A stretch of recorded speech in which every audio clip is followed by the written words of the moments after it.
Hello po, magandang hapon. Today pala is pumunta kami sa strawberry farm.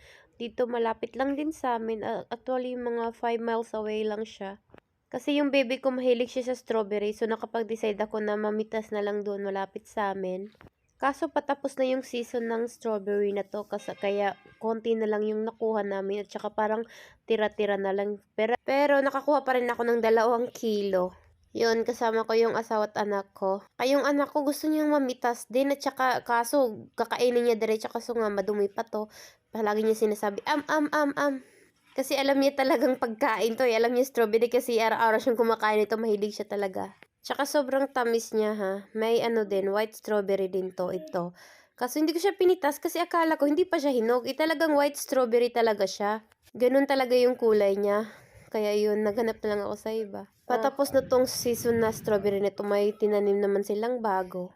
At saka, nakakapagod palang mamitas ng strawberry. Nakakasakit ng likod. Pag bagong bunga daw, malalaki daw to. Pero kasi ito huli na, kaya maliliit na lang siya. Ayan, pangalawang kuha ko na yon yung isa. Nilagay ko na sa lagayan, tsaka yan, panibago. Ayan, nahuli ko yung anak ko, no, may kinukuha siyang salaan. Dahil pala, gusto niyang manghuli ng fish.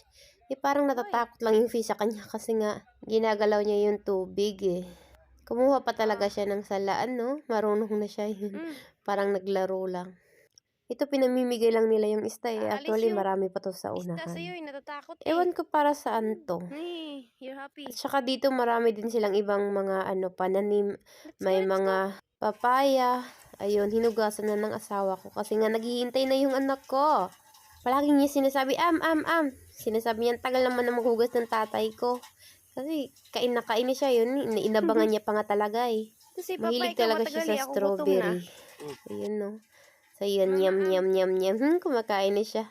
Dami niyang kagat-kagat sa mukha. Lumalaki kasi kinakamot niya eh. Yun no. Siyempre, ako titikim din ako no. Yun lang. Pangit ko.